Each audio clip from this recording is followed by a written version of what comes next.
Right ఇక ఖమ్మం జిల్లా వ్యాప్తంగా పోలింగ్ కి సంబంధించి మరిన్ని డీటెయిల్స్ లైవ్ ద్వారా మరి రిపోర్టర్ సాంబా అందించడానికి సిద్ధంగా ఉన్నారు. సాంబా, మరి ఖమ్మం జిల్లా వ్యాప్తంగా పోలింగ్ ఎలా జరిగింది అండ్ పోలింగ్ పర్సెంట్ ఎంత నమోదైంది, దీనికి సంబంధించి డీటెయిల్స్ ఏంటి సాంబా?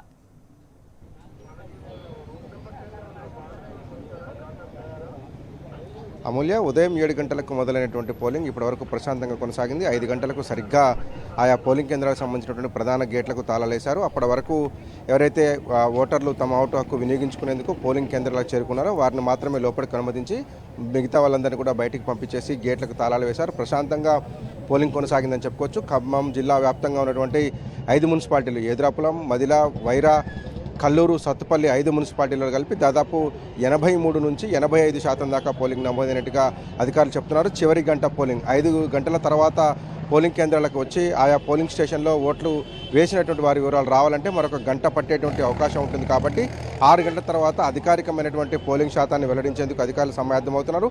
ఇప్పటివరకు మనకంతూ ఉన్నటువంటి 5 మున్సిపాలిటీలో దాదాపు 85% దాకా పోలింగ్ నమోదైనట్టుగా అధికారులు చెప్తున్నారు. చివరి గంట పోలింగ్ సంబంధించినటువంటి అప్డేట్స్ అన్ని కలిపి క్యుములేటివ్గా 6 గంటలకు తుది పోలింగ్ శాతాన్ని విడుదల చేసేందుకు అధికారులు సమాయత్తమవుతున్నారు. ఇప్పటికే ఆయా పోలింగ్ బూతులకు సంబంధించినటువంటి బ్యాలెట్ బాక్సులన్నింటినీ కూడా సీల్ చేసి పటిష్ట బందోబస్తు నడుమ స్ట్రాంగ్ రూమ్లకు తరలించేందుకు ఏర్పాటు చేస్తున్నారు. ఏదులాపురంలో పలుచోట్ల ఘర్షణపూరిత వాతావరణం నెలకొన్నాయి. కాంగ్రెస్, బీఆర్ఎస్ మధ్య పలుచోట్ల వాదోపవాదాలు, వాగ్వాదాలు జరిగాయి. మరికొన్ని చోట్ల సిపిఐ, సిపిఎం మధ్య వాదోపవాదాలు జరిగినటువంటి పరిస్థితులు ఏదులాపురం మున్సిపాలిటీలో కనిపించాయి. 31, 32 వార్డులలో సిపిఎం, సిపిఐల మధ్య ఘర్షణపూరిత వాతావరణం కనిపించింది. 26వ వార్డు, 25వ వార్డులలో ఏదులాపురం మున్సిపాలిటీ పరిధిలో ఉన్నటువంటి జలగం నగర్లో బీఆర్ఎస్, కాంగ్రెస్ వర్గాల మధ్య కొద్దిసేపు ఉద్రిక్త వాతావరణం, కొంత చెదురుమదురు ఘటనలు జరిగినటువంటి నేపథ్యం కనిపించింది. వైరాలో కూడా పోలీసులు ఏకపక్షంగా వ్యవహరిస్తున్నారంటూ వైరా 3వ వార్డు, 14వ వార్డు 2 చోట్ల కూడా ఘర్షణలు జరిగినాయి.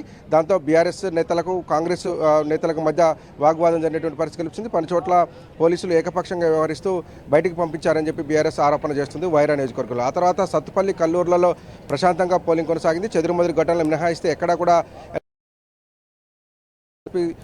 ఖమ్మం సిపి సునీల్ దత్ కల్లూరులో ఉన్నటువంటి పోలింగ్ కేంద్రాలను పరిశీలించడంతో పాటు ఉమ్మడి 5 మున్సిపాలిటీ పరిధిలో ఉన్నటువంటి పలు పోలింగ్ కేంద్రాలను పరిశీలించి పోలీసు బందోబస్తు పైన ఆయన మొత్తం పర్యవేక్షణ చేశారు. సో మదిరలో కూడా ప్రశాంతంగా పోలింగ్ ముగిసినటువంటి పరిస్థితి కనిపించింది. ఇక భద్రాద్రి కొత్తగూడెం జిల్లాలో ఉన్నటువంటి 2 మున్సిపాలిటీలు ఇల్లందు, అశ్వరావుపేట మున్సిపాలిటీలో కూడా చెదురుమదురు ఘటనలు జరిగాయి. ప్రస్తుతం మనం ఉన్నటువంటి Yellandu municipal main road school దగ్గర కొద్దిగా స్వల్ప ఉద్రిక్త వాతావరణం నెలకొంది. అట్లాగే 14వ వార్డులో కూడా ఒక దగ్గర స్వల్ప ఉద్రిక్త వాతావరణం నెలకొంది. మినహాయిస్తే ఇల్లందులో కూడా చాలా ప్రశాంతంగా, సాఫీగా పోలింగ్ కొనసాగినట్లుగా అధికారులు తెలుపుతున్నారు. ఎక్కడ ఎలాంటి అవాంఛనీయ సంఘటనలు జరగకుండా అధికారులు ఏర్పాట్లు పూర్తి చేశారు. కొత్తగూడెంలో కార్పొరేషన్ పరిధిలో రామవరం, సింగరేణి బెల్ట్ ఏరియా ఏదైతే ఉందో అక్కడ CPI versus Congress, CPI versus police అన్నట్లుగా పలుచోట్ల ఘర్షణపూరిత వాతావరణం నెలకొన్నటువంటి నేపథ్యం ఉన్నది. అక్కడ స్థానికులు పోలీసుల మీద తిరగబడే పరిస్థితులు రామవరం, చిట్టి రామవరం ప్రాంతాల్లో నెలకొన్నటువంటి నేపథ్యం ఉంది. పోలీసులకు వ్యతిరేకంగా అక్కడ సిపిఐ నాయకులు ఆందోళన కూడా దిగినటువంటి పరిస్థితి వచ్చింది. అట్లాగే పాల్వంచలో ఏదైతే 27 వార్డులు ఉన్నాయో అక్కడ కూడా కొంత ఘర్షణపూరిత వాతావరణం కనపడ్డది. అశ్వరావుపేటలో ప్రశాంతంగా పోలింగ్ కొనసాగింది. ఓవరాల్గా చూసినప్పుడు ఉమ్మడి ఖమ్మం జిల్లాలో ఉన్నటువంటి 7 మున్సిపాలిటీలు, ఒక కార్పొరేషన్లో ప్రశాంతమైనటువంటి వాతావరణంలో పోలింగ్ ప్రక్రియను ముగించి ఇప్పుడు బ్యాలెట్ బాక్సులను స్ట్రాంగ్ రూమ్ తరలించేందుకు అధికారులు సమాయత్తమవుతున్నారు. ప్రస్తుతం సీల్ చేసేటువంటి ప్రక్రియ, అట్లాగే చివరి గంట పోలింగ్ ప్రక్రియ కొనసాగుతోంది. Amulya. Right, thank you Samba.